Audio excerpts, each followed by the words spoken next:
गीता पाके रंगोली गीता के बाद बार बार करके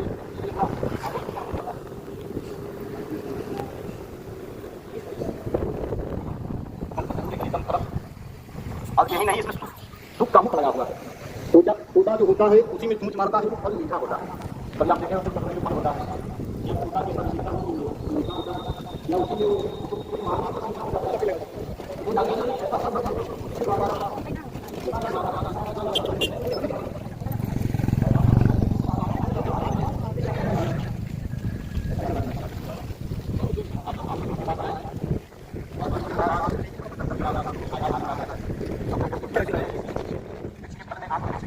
स्वाद है, इसकी प्रकृति स्वाद होगी, इसकी प्रकृति का स्वाद होगा, इस तरह में कितना स्वाद होगा, क्या स्वाद होगा, सबसे जैसा उस वाली पत्नी मिलेगा नहीं दे सकता।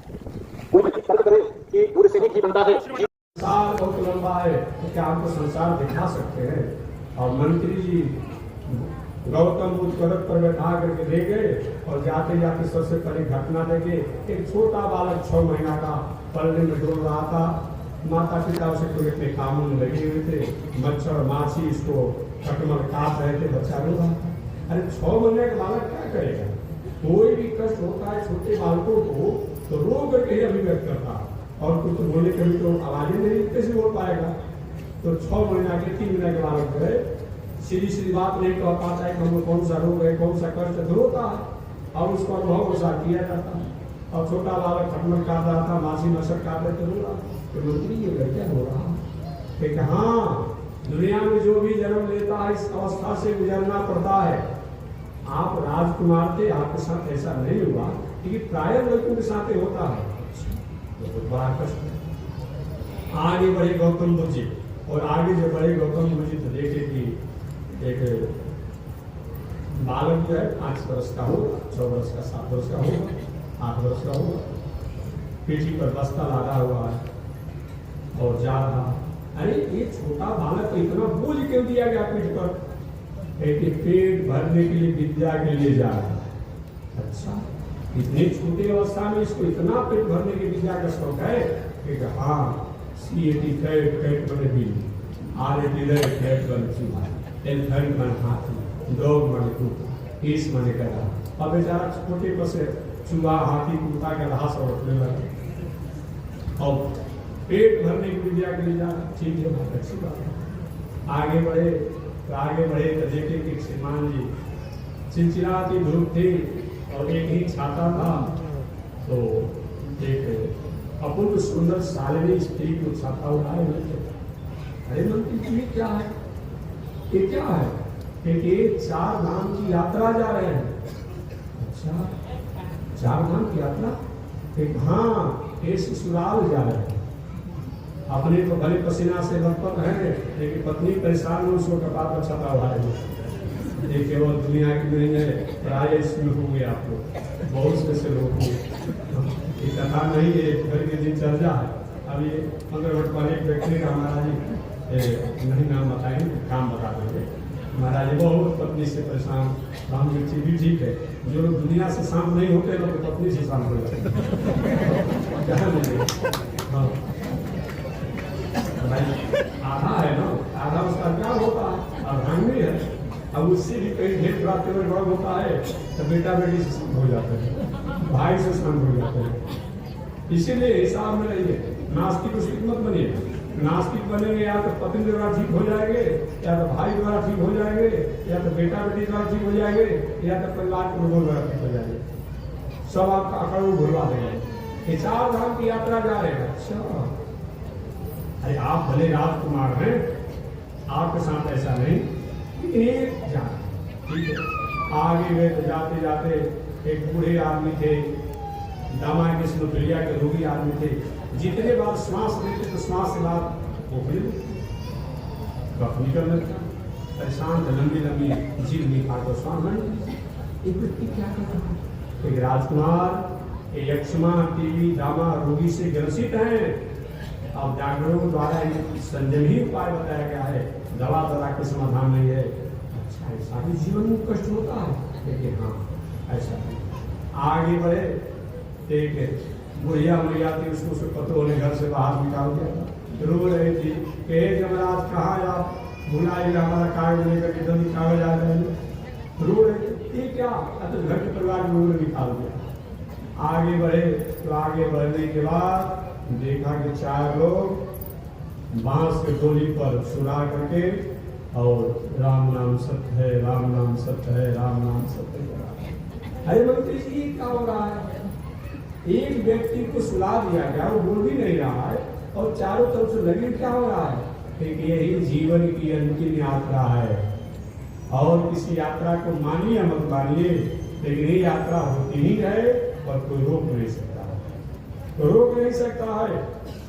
यात्रा सबकी होनी है, इसलिए और कुछ मत मानिए, लेकिन मरना है ये बात मानकर कम से कम अपना दिल दिमाग मन बुद्धि को सत्य मार्ग में तो अच्छे मार्ग में लगाना चाहिए। इस प्रकार से तो मैं निवेदन करना चाह रहा कि मनु जी के 3 पुत्रियां आकृति, देवहूति, प्रसूति और 2 पुत्र प्रियव्रत और उदारपाल। प्रियव्रत जी को बाबा बनने की इच्छा हुई, वह बाबा बन गए, घर द्वार छोड़ दिए। हालांकि बड़े पुत्र थे, राजा बनने के अधिकारी वही थे। बाद में भले गृहस्थ आश्रम में आए, कथा एक मैं बताऊंगा, लेकिन शुरू में क्या किए कि बाबा बनने के लिए घर द्वार छोड़ दिए। तो छोटे भाई उतानपाल को राजा बनाया गया और उतानपाल जब राजा बने तो राजा बन करके घर की मर्यादा में रहने लगे मनु जी के।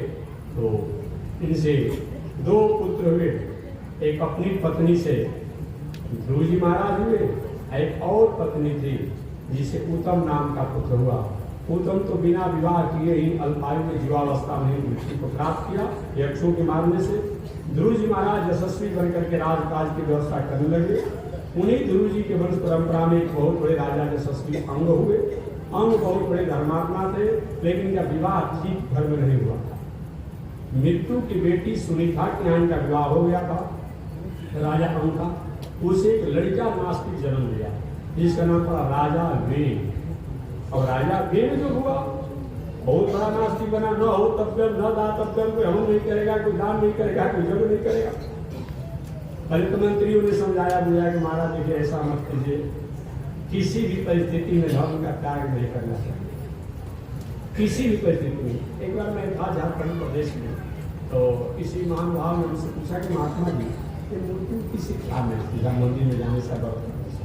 हमने कहा कि नहीं भी मिलती है तो हमारा नुकसान इससे खत्म होता है। बता दीजिए मिलने के बाद छोड़िए, जिसको मिलता है वो तो बात मीरा जी बता सकती है, वो तो बात रहीम जी बता सकते हैं, रसखान जी बता सकते हैं, और लोग बताएंगे वो बात एकलव्य जी बता सकते हैं। लेकिन आप कहते हैं कि नहीं मिलता है, इससे हमारा नुकसान क्या है? हम मंदिर में जाते हैं, अभी शिवरात्रि चल रहा है, शंकर जी का महोत्सव आज कौन दिन है? रविवार है ना, कल सोमवार चल रहा है। ठीक है, शंकर जी मंदिर में मूर्ति में होते हैं कि नहीं होते, देते हैं कि नहीं देते, मिलता है कि नहीं मिलता है, लेकिन मंदिर में जाने से पहले जाति सुन और जाने के बाद मन में पवित्रता की भावना आ जाती है। हमें गलत खान पान नहीं करना, हमें शराब नहीं पीना, मांस नहीं खाना है, मदिरा नहीं, जुआ नहीं करना, हिंसा नहीं करना, एक कौन बात है? एक जुआरी को सुधारने में प्रशासन को कितना मेहनत करना पड़ता है, एक जुआरी को सुधारने के लिए कितना प्रयास करना पड़ता है। नशा को सुधार करने सरकार द्वारा अभियान चलाया जा रहा है, अपराधी के अपराध को त्यागने के लिए अभियान चलाया जा रहा है, फिर भी अपराध नहीं रुक पाती है, नशा नहीं रुक पाता है, जुआ इत्यादि जो अनेक प्रकार की नहीं रुक पाता है। अगर कहीं शंकर जी के मंदिर में जा करके एक लोटा जले चढ़ाने से सोमवार को मन में भर नहीं, अब हमें काम नहीं करेंगे, एक कम फायदा है। देवता होते हैं कि नहीं होते हैं, देवी होते हैं कि नहीं होते हैं, ये तो छोड़ दीजिए, वो तो बहुत ऊंचाई की बात है। लेकिन अगर ऐसे भी जाने से हमारे मन में अच्छे विचार आने लगे कि समाज का कम फायदा है, देश का कम फायदा है, राष्ट्र का कम फायदा है, ये मान करके भी कभी नास्तिक होने की आवश्यकता नहीं। मंत्रियों ने समझाया, राजा वेन को नहीं माना, एक दिन उसके शरीर को मंत्री से मिल करके नाश कर दी, माता वो ऐसा राजा करके। जब बहुत राजा अपने मनमाने ढंग से कोई काम करने के ना, तो प्रजा द्वारा आंदोलन कर दिया गया और उस आंदोलन का परिणाम राजा को भोगना पड़ा। सारे मंत्रियों ने, प्रजाओं ने मिलकर के राजा वीर को मारा। मारने के बाद उसके शरीर को कड़ा में रख दिया गया। हुआ कि भाई आपके बिना राजा के राज कैसे चलेगा। अब सत्यकाम सत्य संकल्प वाले थे और उनको शरीर को बंधन किया। उनसे एक बालक हुए, एक बालिका हुई। बालक जो हुआ साक्षात विष्णु का अंश था, जिनको राजकुमार पृथ्वी या राजा पृथ्वी के नाम से बाद में कहा गया। और एक बालिका हुई, इस बालिका का नाम अर्ची पड़ा। ये साक्षात लक्ष्मी के अंश होता था। यही पृथ्वी साक्षात विष्णु के अंश और यही अर्ची साक्षात लक्ष्मी के अंश होकर के राजकाज की व्यवस्था को संभालने लगे। पृथ्वी को उन्होंने प्रथम बार समतल बनाया, पहाड़ पर्वतों को किनारे किया, भाई अलग प्रकृति रहे, समतल भूमि अलग रहे खेती करने के लिए। नदियों को, नालों को, झरनों को, सागरों को एक व्यवस्थित रूप में किया। इस प्रकार राजा पृथ्वी ने पूरे प्रजा को खुशहाल किया। प्रजा को खुशहाल किया। एक बार सनक, सनंदन, सनातन, सनत कुमार चारों भाई लोग आए तो उन्होंने पूछा कि महाराज जी भगवान की प्रसन्नता के लिए भक्ति कैसे पूर्ण होगी। तो वही सनकादियों ने 16 उपाय बताया। इसकी व्याख्या मैं 2 दिन से करते आ रहा। उन्होंने उपाय बताया और सबसे अंत में ही कहा कि अपने कर्म और कर्म के फल को परमात्मा के प्रति समर्पण कर दें। कायेन वाचा मनसेन्द्रियैर्वा बोध्यात्मना वा निश्चित स्वभावात् करोमि यद्यत् सकलं परस्मै नारायणाय समर्पयेत्। कायेन वाचा, अपने शरीर द्वारा, अपने वाणी द्वारा, अपने इंद्रियों द्वारा, इंद्रियों के स्वभाव द्वारा जो हमारा कर्म है, कर्म के फल है, इनको परमात्मा को अर्पण। हम लोग कुछ लोग कर्म को अर्पण करते हैं, फल को नहीं। कुछ लोग फल को अर्पण करते हैं, कर्म को नहीं। दलान हमने लगाया, बेटा की नौकरी हमने लगाया, विवाह हमने किया, जन्म हमने दिया। घर में कोई आपत्ति विपत्ति आ जाता है तो भगवान ने हमारे पर विपत्ति डाल दिया। मकान आप बनाने वाले हैं, दलान आप बनाने वाले हैं, विवाह शादी आप करने वाले हैं, अब विपत्ति हो तो भगवान ने डाल दिया। कुछ लोग कर्म को अपना अहंकार में लाते हैं, तो कुछ लोग फल। अब तो बिजनेस व्यापार किए, भगवान देख लीजिए जब शुरू तो कर दिए हैं कि खाता नहीं लगना चाहिए, तो कुछ लोग फल को अर्पण करते हैं, कुछ लोग कर्म को अर्पण करते हैं, कुछ लोग फल को अर्पण करते हैं। लेकिन कर्म और फल दोनों को अर्पण करना चाहिए। जैसी भी परिस्थिति में रही, कल कथा में बताया था, हर परिस्थिति में मुस्कुराते रहिए। प्रभु आपने जो भी किया वो ठीक किया और जो भी करेंगे वो ठीक करेंगे। राजा पृथु इसी तरह से जीवन जीते रहे। राजा पृथु ने उचित समय में विवाह किया था और विवाह का उनके तो स्वयं की लक्ष्मी प्रकट नहीं हुई थी अर्ची, और पृथु और अर्ची के गर्भ से 5 पुत्र हुए। ये 5 पुत्रों का नाम विजितासव, धूम्रकेश, अयक्ष, द्रविड़ और द्वीप। राजा पृथु के 5 पुत्र हुए, जिनमें सबसे बड़े का नाम विजितासव पड़ा। आगे उन्होंने अपने बड़े पुत्र विजितासव को चक्रवर्ती सम्राट बना दिया और बाकी शेष जो पुत्र थे उनको भी अलग अलग क्षेत्रों का राजा बना दिया। देखिए आपके पुत्र अगर 1 हो, 2 हो, 3 हो, 4, 5 हो तो उचित बंटवारा कर दीजिए। बात में भले एक ही पुत्र आपको मानता हो, 3 पुत्र और नहीं मानते हो, लेकिन बंटवारा आप करने में बेईमानी मत कीजिए। मानना नहीं मानना ये बच गया, जन्म तो आपने दिया है ना, नहीं तो होगा क्या। कहीं आप मान लीजिए 3 पुत्र हो, 4 पुत्र हो, 2 पुत्र हो, 1 पुत्र को अधिक कुछ कर दिया तो जिंदगी भर आपको आपका बेटा श्रापते रहेगा, उसको पत्नी श्रापते। बाप खा के कैसा ही खा, ऐसे कर दिया, ये नहीं दिया, वो नहीं दिया, उनको ऐसे दे दिया। एक वो ठीक है, आपको मानता है नहीं मानता अलग है, लेकिन आप जो बंटवारा करें ना तो बराबर बता जीते थी और मरने के बाद भी आपको आदर की भावना मिल जाएगी। राजा पृथु ने अपने बड़े पुत्र को तो राजा बना दिया, विजितासव को, और विजितासव को राजा बना करके शेष पुत्रों को उन्होंने अलग अलग क्षेत्रों को, और शेष पुत्र ने अयक्ष को पूर्व का, धूम्रकेश को दक्षिण का, द्वीप को पश्चिम का और द्रविड़ को उत्तर देश का राज्य दे दिया। भैया और जिसके सखा जो है इस राज्य को पूर्ण संभालो। इस प्रकार पृथ्वी जी अब अपनी साधना में लगे। ऐसे भी बताया गया है चौथा पर कानून जाए। कानून में लिखा जाकर सिंह के जंगल में बढ़ जाइए। सिंह के जंगल में कानून नहीं होता है। एक बार महात्मा से कहे कोई महान भाव, अरे महाराज आप लोग जंगल में रहने पे गुफा में रहते जहाँ घूमते रहते हैं। एक बार सिंह जंगल में रहने को बताया गया है। ये जो क्षेत्र है एक काशी जो है इसका नाम क्या है? आनंद वन नाम है। क्या नाम है? आनंद वन है। अब बक्सर जो है इसका क्या नाम है? चरित्र वन नाम है। एक बाघ सिंह के जंगल में, ज्ञान के जंगल में, भक्ति के जंगल में, प्रेम के जंगल में और उपासना के जंगल में, योग के जंगल में, साधना के जंगल में, कर्मकांड के जंगल में, इस जंगल में रहने को बताया गया। ये नहीं किया कि सिंह का बाघ का चोर जंगल में रह जाएंगे। इसलिए चौथा पद कानून जाए पहले ज्ञान वाला की बात होती थी, फिर अब क्या हो गया है? मनुष्य आपने कहा है चौथा पद कानून जाए, अरे चौथा पद कानून जाए। कितना तो दशा हो रही है, फिर से समय देंगे तो क्या होगा? क्या कर पाएंगे? अब सुनते ही आ जाएंगे। अगर कहीं 60 के बाद साफ हो जाता है ना, तो 60 के बाद तो परिवार क्या करेगा? कुछ थोड़ा देर देश देंगे कि बाबा का दिमाग खराब हो, पिताजी का दिमाग खराब हो, खराब नहीं हो लेकिन सर्टिफिकेट यहीं आपको मिलेगा। ऐसे करने से पहले आपको 50 के बाद धीरे धीरे बीमारी अपने लोगों को दे देना चाहिए। राजा तो चुने राजकाल की व्यवस्था अपने पुत्रों को लेकर के और साधना तपस्या करते हुए अपने जीवन को जी रहे। राजा पृथ्वी के बड़े पुत्र जिनका नाम था विजितासव। एक विजितासव देवराज इंद्र से अंतर ध्यान होने की विद्या को प्राप्त किए थे। अंतर ध्यान होने का मतलब अभी दिखाई पड़े कहीं गायब हो जाएंगे। कभी कभी महाराज ऐसा भला होता है क्या? ऐसा वाला होता है? हनुमान जी कहीं वर्णन आता है, किसी को बढ़ाता है और ये बात मत कहिए। आज के सामने मोबाइल है, मोबाइल पर पिक्चर फोटो सब दिखाई पड़ता है और तुरंत फोटो दबाते हैं तो पिक्चर गायब हो जाता है। ये विद्या है ना? अब विद्या आपके सामने है। तो वो विद्या अगर उस संत महात्मा ऋषियों के पास था तो कहीं क्या आचरण कर रहे हैं? अब तो आपके सामने विद्या आ गया।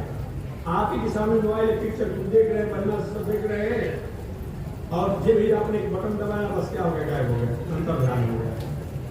पूरा होने नहीं आगे दिखाना, पूरा बटन दबाया, पूरा देखने लगे। ये विद्या है, इसीलिए कोई आचरण करने की बात नहीं है। पर लोग कहते थे महाराज भला ऐसा संत महात्मा और ज्ञान आकाश नाश होगी और आप कहेंगे जो है रोशन से लेकर जहाज से लेकर हेलीकॉप्टर से आकाश में उड़ा, हम लोग उड़ रहा जड़ है जो उन्हें विद्या द्वारा बनाया जा सकता है। अचेतन के विद्या द्वारा उड़ जाता आचरण करते हैं, ऐसा नहीं होना चाहिए।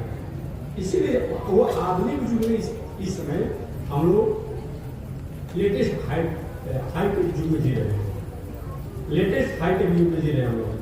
अब ऐसे बातों को नकारना, नास्तिकता होना, ये हमारी आपकी भूल है, हमारी आपकी चूक है, ऐसा नहीं होना चाहिए। विजितासव जी देवराज इंद्र से अंतर्ध्यान होने की विद्या को प्राप्त किए थे, इसलिए उनका एक नाम अंतर्धान में पड़ गया।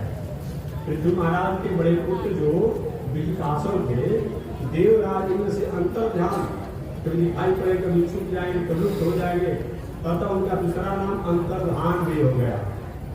दूसरा नाम अंतर्धान के नामों से भी जाने गए।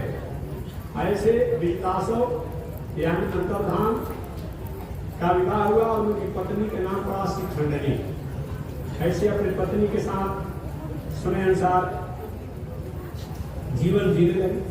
समय पाकर के उन अंतर ध्यान यानी विजितासव की पत्नी से 3 पुत्र हुए, पावक, पौमान और सूची। पावक, पौमान और सूची, ये अग्नि के 3 पुत्र हैं। तो अग्नि के कौन पुत्र हैं? पावक, दूसरा पौमान और सूची। ये अग्निदेव के 3 पुत्र हैं।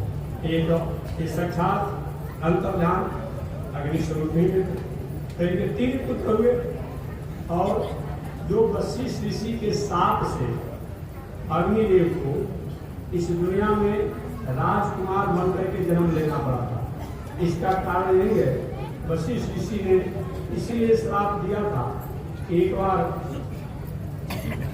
अग्निदेव अपने तेज के अभिमान में, अपने ओज के अभिमान में इन्होंने वशिष्ठ ऋषि को अपमान कर दिया था। और यहाँ पे बताया गया, अग्निदेव एक बार वशिष्ठ ऋषि की पत्नी अरुंधति जी को देकर के, उनके सौंदर्य, लावण्य, माधुर्य को देकर के बड़ा विचलित हो गए। खास कि मेरी पत्नी बन जाती तो अच्छा होता।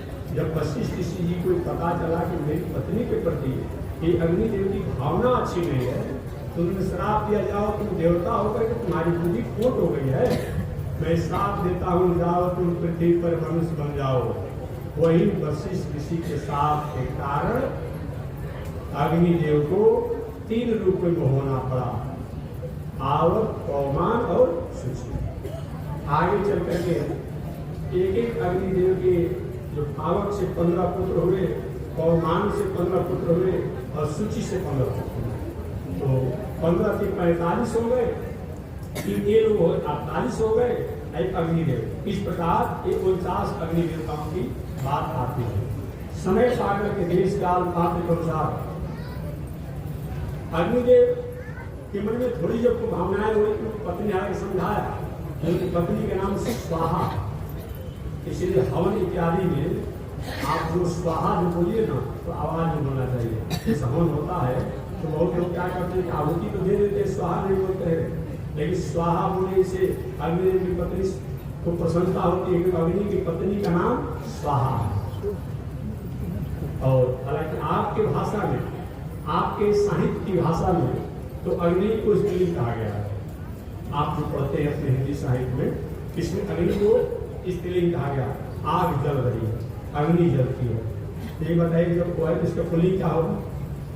हम जो कहते हैं अपने शास्त्र में सब में बता दिए, आग जो है एक पुल्लिंग है अग्नि, और इसकी स्त्रीलिंग पत्नी का नाम स्वाहा है। पितर देवता की पत्नी का नाम स्वधा है।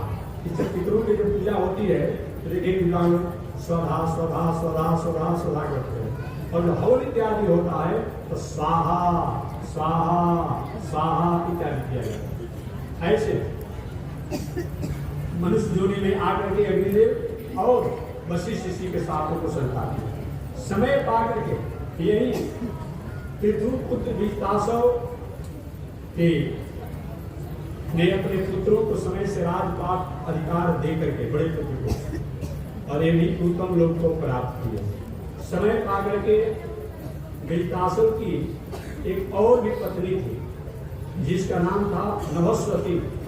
उन नभस्वती से भी एक पुत्र हुए थे जिनका नाम था हविर्धान।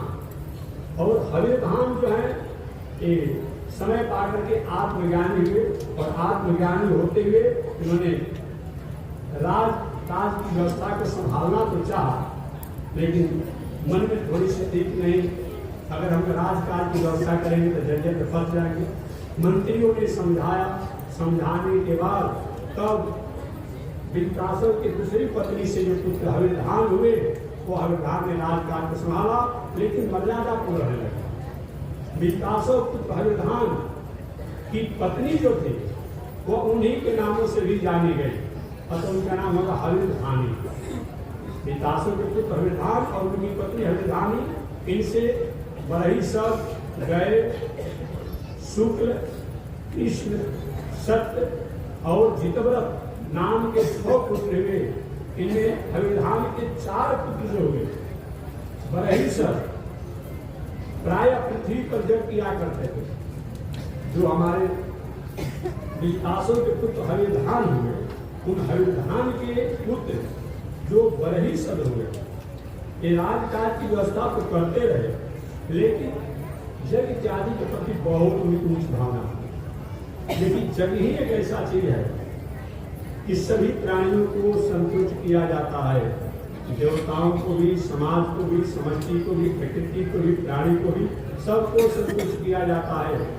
तो विस्तासव के पुत्र हविर्धान और हविर्धान के पुत्र जो बरहीसर है, ये राजकाज की व्यवस्था करते हुए प्राय जग करते रहते थे। और इतना इनके जग में थोड़ी सी एक त्रुटि थी। वो त्रुटि क्या था? जग तो करते थे लेकिन बड़ा हिंसा में जगत। अश्वमेध, गोमेध, नृमेध इत्यादि कुछ दिनों से हमको लोगों ने दिखाया कि पुरानी कवि कहा डाला जा रहा है कि राम जी के बारे में लिखा है कि भगवान श्री राम अभी वाल्मीकि रामायण को उदाहरण हो दिया, अभी 50 हो रहा। अरे शब्दों के अर्थों को आप कीजिए ना। जो भगवान श्री राम जंगल की यात्रा जब किए तो जंगल की यात्रा करते समय उन्होंने पनही तक राज पनही नहीं पहना दी, एक साधारण पहन करके साधारण वस्त्र में गए और वो वाला हिंसा की नती आएगी। समझने की बात है। समान हमारी माताएं, हमारे पुरुष वर्ग जो है कहीं कोई व्रत करते हैं, सब हो जितिया होती है, सीरीज जो भी हो, कितना नियम धर्म से रहते हैं। अब भगवान श्री राम 14 वर्ष का व्रत लिए है, भला उसमें हिंसा की बात आएगी? शब्द से केवल अर्थ मत कर दीजिए ना, और शब्द का क्या तात्पर्य भी समझना चाहिए। कई वाल्मीकि रामायण को उदाहरण देकर के बहुत चल रहा है मोबाइल पर, कैसे ऐसे भगवान श्री राम द्वारा भी एक कार्य किया गया। आप अर्थों को पहले कीजिए कि क्या इसका अर्थ होता है। जैसे एक बार मैंने बताया था कभी आप लोगों को, एक बार एक मौलाना साहब जी थे, उन्होंने वाल्मीकि रामायण का उदाहरण देते हुए कहा था कि राम जी भी मांस खाते थे, मौलाना साहब ने कहा, और मद्य का सेवन करते थे। महाराज कहाँ लिखा हुआ है? वाल्मीकि रामायण में उन्होंने क्या लिखा? न मांसम मुन्नते राजन न च वारुणी पीवे। ये उदाहरण दिया कि 2 दिन 14 वर्ष के अंतराल में राम जी मांस नहीं खाए, न च वारुणी पीवे।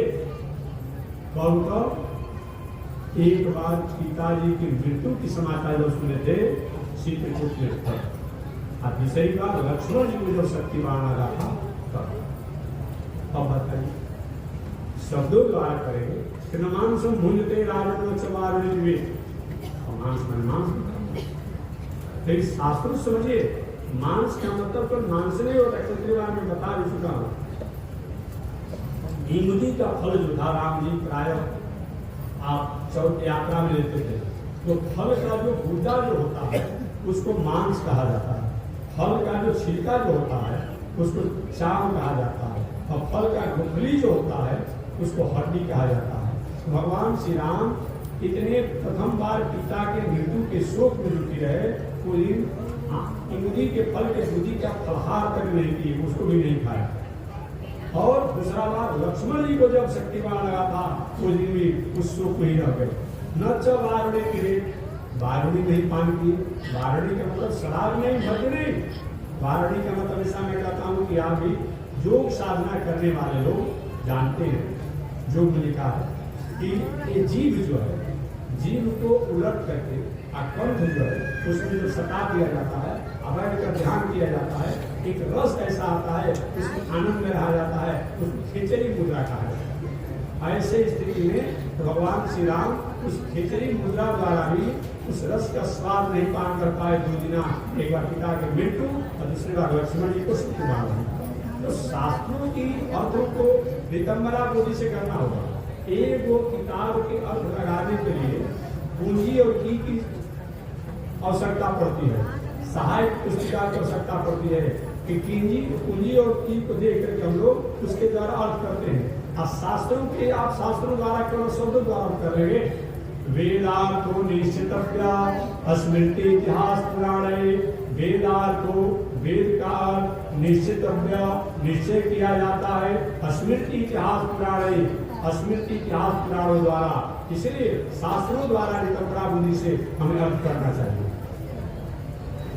तो विकासों के पुत्र जो उनकी वंश परंपरा में जो हविर्धान हुए, वो हविर्धान द्वारा और हविर्धान के पुत्र जो बरही सद हुए, ये बरही सद इतना जग किए पूरे दुनिया में उससे पाक दिए। जहां देखिए बरही सद का जगशाला, बरही सद का जग। एक बात और मैं कहूँगा, कुछ ऐसे जग थे जिसमें तामसी राजसी भावनाओं को कहा गया, परिस्थितियां थी, लेकिन ऐसी जग की कोई बहुत बड़ा मतलब नहीं होता। याद रखिए, लक्ष्मी नारायण जग, विष्णु जग, सीता राम जग, राधा कृष्ण जग, ये सब जगों में हिंसा की बात नहीं है। जितना हिंसा से भगवान की प्रसन्नता नहीं होती है, उसे अहिंसा से होती है, क्योंकि अहिंसा परमो धर्म है, अहिंसा परम धर्म है। इसीलिए और दूसरी बात, ये जग जो है, कहीं कहीं जगों को निषेध जहाँ किया गया है, अश्वमेध जग, गोमेध जग, निर्वेद जग, राजस्वेद जग, सोम जग, ऐसे प्रवृत्ति के जग जो किसी काल में कोई व्यक्ति करता था, लेकिन अब इस समय गए वो सब जगों की आवश्यकता नहीं। शुद्ध सात्विक है, लक्ष्मी नारायण जग, विष्णु जग, राम जग, सीता जग इत्यादि जो करना है, राधा कृष्ण जग, विष्णु जग से करिए, उन जगों को नहीं करना चाहिए। लेकिन उसके लिए अलग अलग सिस्टम होते हैं, एक वह परिस्थितियों के अनुसार किसी काल में किया जाता है, लेकिन एक जग को हमेशा किया जा सकता है। इसमें भगवान की प्रसन्नता होती है, इसमें भगवान की आराधना होती है, भगवान का यजन होता है। ये बड़े ही सब है, इतने यज्ञों को किए कि यज्ञों के करने के कारण इनका एक नाम प्राचीन बरही भी पड़ गए। नाम तो बरही सब था, लेकिन जग करने के कारण का नाम प्राचीन बरही के नामों से जाने गए, और एक यज्ञों को करते रहे और बहुत बड़ा नाम दस गए। एक प्राचीन बरही के नामों से जाने गए बरही सब। एक बार ब्रह्मा जी ने आज्ञा दिया, बेटा विवाह कर लो ना, कि पिताजी हमें तो विवाह करने की इच्छा नहीं है, क्योंकि जब आप कह रहे तो विवाह करो। ब्रह्मा जी ने मैं तुम्हारी विवाह के लिए तुम्हारी पत्नी को ढूंढ दिया है, तुम विवाह करो। उनका क्या नाम है? कि जो समुद्र की पुत्री है, जिसका नाम सतधृति है, उसी से आप विवाह करें। वही प्राचीन बरही जो है, समुद्र की पुत्री जो बरही सज्ज है, सतधृति है, उस सतधृति से विवाह किए और विवाह करके उनके 10 गो पुत्र हुए। 10 पुत्र, उन 10 पुत्रों का संबोधन हो गया प्रचेता गण। इनका नाम था प्राचीन बरही, तो प्राचीन बरही के पुत्र का नाम प्रचेता था। ये 10 भाई आनंद में रहने वाले हो गए और रात दिन धर्म के, सदाचार के, ज्ञान के, वैराग के, कथा के प्रवचन का काम करते रहे। बहुत दिनों तक लोग तपस्या पूजा पाठ किए, और बहुत पूजा पाठ करने के बाद एक जगह कहीं तपस्या साधना करते शंकर जी ने आकर के आशीर्वाद दिया, बेटा तुम्हारी तपस्या से मैं प्रसन्न हूं, मैं जानता हूं तुम प्राचीन बरही के पुत्र प्रचेता हो, प्रचेता के नाम से जाने जाते हो। मेरा मंगल कामना है कि आप वर्ण आश्रम का भली भांति पालन करें, और निश्चित रूप में तुम्हारा पुण्य अपूर्व है। मेरी मंगल कामना, तुम भगवान के सीधे भगवत धाम को प्राप्त करोगे, ऐसी मेरी मंगल कामना होती है। इस प्रकार उन प्रचेताओं ने, प्राचीन बरही के पुत्र प्रचेताओं ने 46 श्लोक में शंकर जी का स्तुति किया, और स्तुति करते समय अंत में कहा नमो नमो अनिरुद्ध, भगवान की प्रार्थना किया कि नमो नमो अनिरुद्धाय ऋषिकेशेन्द्रियात्मने, नमो परमहंसाय पूर्णाय निवृत्तात्मने।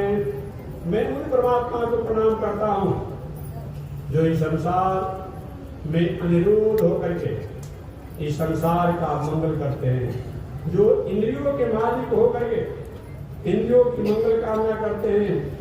ऐसे प्रभंस रूप में रहने वाले जो ब्रह्म परमात्मा हैं, उनको बार बार मैं प्रणाम करता हूँ।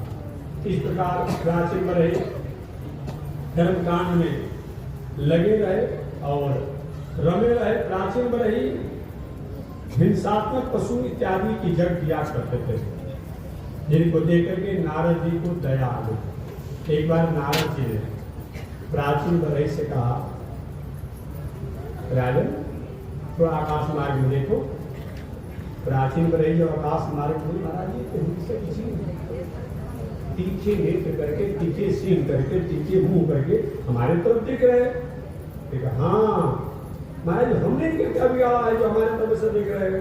लेकिन बिगाड़ा नहीं है, आपने हिंसात्मक युद्ध किया है, उन पशुओं को तुमने बलि दिया है, तो कहते कि आओ स्वर्ग में बदला लेंगे तुमसे।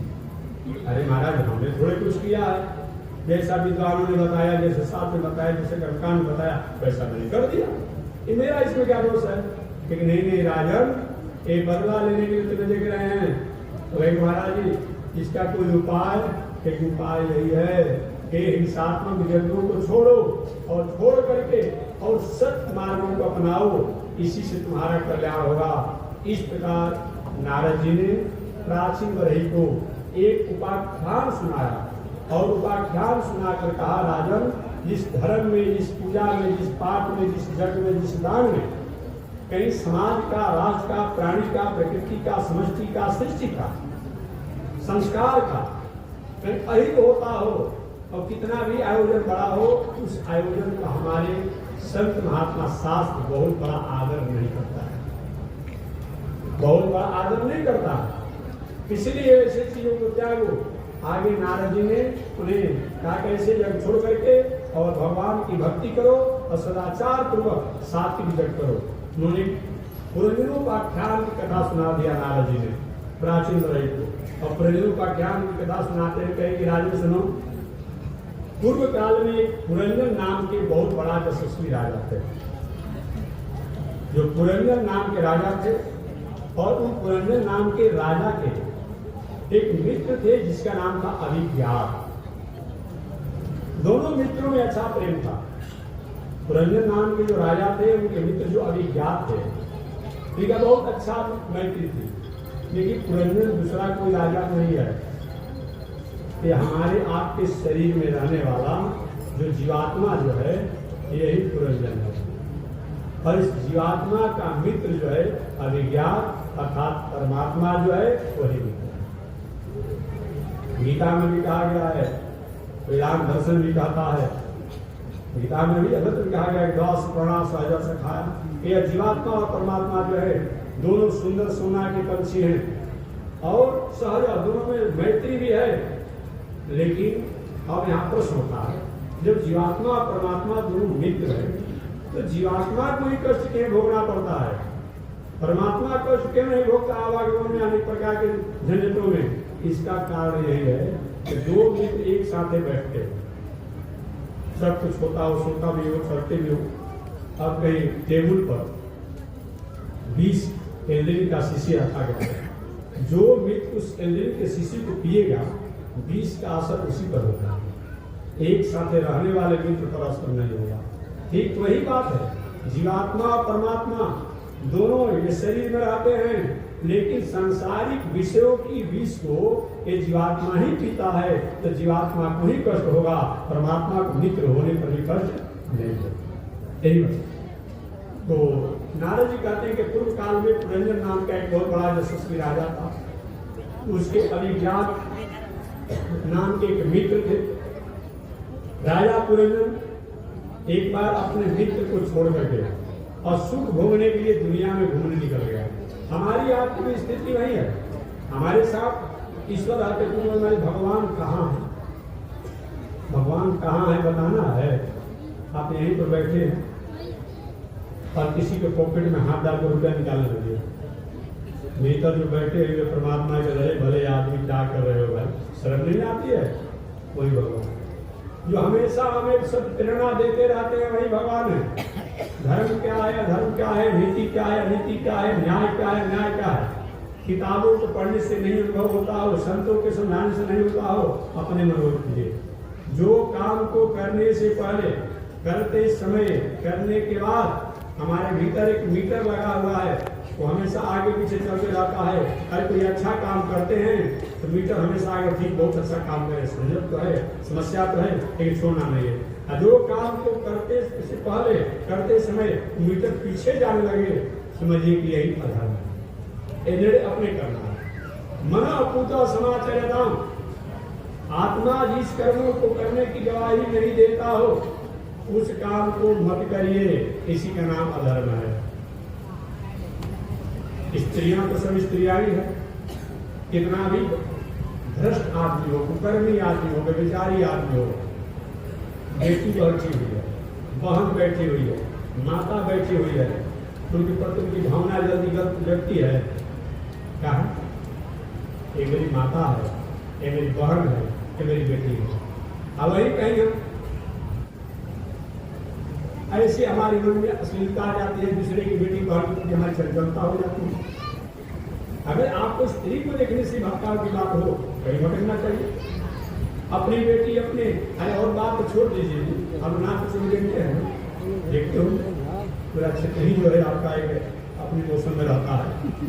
आपका क्षेत्र पूरा साहबान में बात करता हूँ, नाच में देखिए अब क्या करता है लोग, एक कहीं नाच में आई हुई जो गणिका हो गायिका हो कोई सब ऐसा उसके वाणी द्वारा फिसल गया निकल गया और देखो ताली पिटता है बहुत कुछ करता करता तो सुंदर था कितना ऊपर कितना जाकर हो गया घर आएगा उस समय नाचने लगता है सब काम करता है एक शब्द से द्वारा फिसल करके उदास शब्द निकल गया वो एक जो नर्तकी द्वारा घर में विवाह के अवसर पर बेटी द्वारा बहन द्वारा माई द्वारा पुआ द्वारा चाची द्वारा वैसे कितने फिसले हुए शब्द विवाह के अवसर पर निकलते हैं। एक बार हम क्या पूजाती होती है भाई शब्द होने के बाद ध्यान नहीं देते सिर नीचे के चल जाते हैं कि जाने मेरी बेटी गा रही है मेरी बहन गा रही है मेरी माता गा रही है मेरी चाची गा रही है मेरी बुआ गा रही है। देखिए मोक्ष एकदम मंदिर में जाने से नहीं होगा पास नहीं और केवल तीर्थों करने से क्या करने से नहीं होगा। मन के हारे हार है मन के जीते जीत और मन ही मिलावत राम से मन ही करते मन को हमने संयम कर लिया तो घर ही में मोक्ष है। हम मन को संयम नहीं किया तो जंगल में जाने के बाद कुछ नहीं। दोनों उदाहरण मैंने दे दिया। एक नर्तकी के नाच को देख करके आप फिसल जाते हैं जो सब उसकी तरह उदास निकलने पर ज्ञान होने पर और घर में विवाह शादी में सैकड़ों से उदास पर गालियां पैसे से पैसा दिया जाता है वो तो हमेशा अपनी माता जी से मैं कहता हूँ थोड़ा सुधार करो बहुत पढ़ी लिखी हो हे भगवान कहाँ से लोग पढ़ लिखी आपको पता नहीं चलता। हम एक बार भागवत डिक्शनरी पढ़ रहे थे उनके शब्द पढ़े भाई कहाँ से लाती है और विवाह कौशल को पढ़ी है कि नहीं पढ़ी है कि PhD किया है कि MA किया है कि DLED किया है कि डॉक्टरी किया है ये पता ही नहीं चलता सब एक मिल जाते हैं। अब गीत गाए कि विवाह ऐसा ऐसा शब्द परोसती है अब नहीं सुनते हैं ये हमको बताना है नहीं थोड़ा सुधार कर दीजिए। 21वीं सदी में आप लोग आ गए हो ठीक है विवाह कौशल पर गीत गाने का रस पहले भी है लेकिन थोड़ी सी शब्द जो आपके द्वारा जो ज्ञान परोसा जाता है ना चाहे तिलक कौशल हो विवाह कौशल हो तो थोड़ा सा संशोधन कर लीजिए संगम कर लीजिए ऐसा शब्दों को मत बोलिए जो थोड़ा चंचलता की ओर ले जाए ऐसा पर थोड़ा विचार कर लीजिएगा अच्छा रहेगा क्योंकि आप पढ़े लिखे हो गए हो और बहुत एक ऐसी समय में आप जी रहे हो PhD DLED इत्यादि करके बहुत बड़ी हो गई हो भाई लेकिन विवाह के अवसर पर सब वही गिर जाएगी चाहे वो कितना ही पढ़ी लिखी क्यों ना हो वही गीत गाएगी नहीं इसको विचार किया। मैं निवेदन करना चाह रहा था यही जो है हमारे आपके द्वारा वाणी पर सरस्वती देवी का वास होता है इसलिए वाणी को संयम होना चाहिए। इसमें कुछ ऐसा शब्द हो जो कि समाज के शब्द बोलने से कुछ अश्लीलता आती हो उसको संयम करना चाहिए।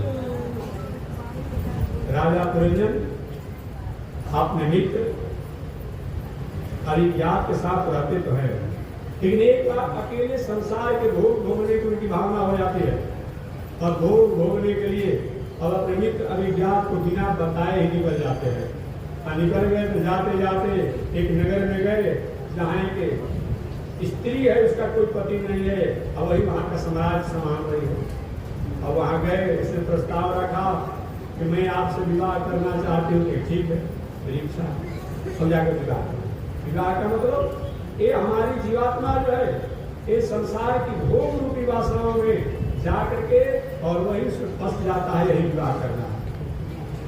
अरे गुड़ आप खाएंगे तो काम कौन सुधारेगा जहाँ तो कोई कथा खाया जाता था कि गुड़ खाएगा और काम सुधारेगा पहले छोटे छोटे बालकों को कहीं काम छेड़वाना होता था तो कि खाने में खुशी में रहेगा तो तुम्हारा छेद कर दिया जाएगा वही होगा भाई आप कौन भटकेगा। और राजा पुरंजन जो है उससे विवाह कर लिया उसके साथ रहने लगा उसके अपना सेवक सेना सैनिक सब थे रहने लगे रहते रहते रहते अब जब सोते थे सोते जब जगे तो जगे जब बोले तो बोले जब चले तो चले इतना उसमें आसक्ति हो गया और संयोग से एक दिन क्या हुआ वो पुरंजनी इसकी पत्नी जो घूमने के लिए था मृत्यु को प्राप्त अब हाय हाय कर रहा है रो रहा है मेरी पत्नी चली गई मेरी पुरंजनी चली गई मेरी पुरंजनी चली गई। अचानक उसी समय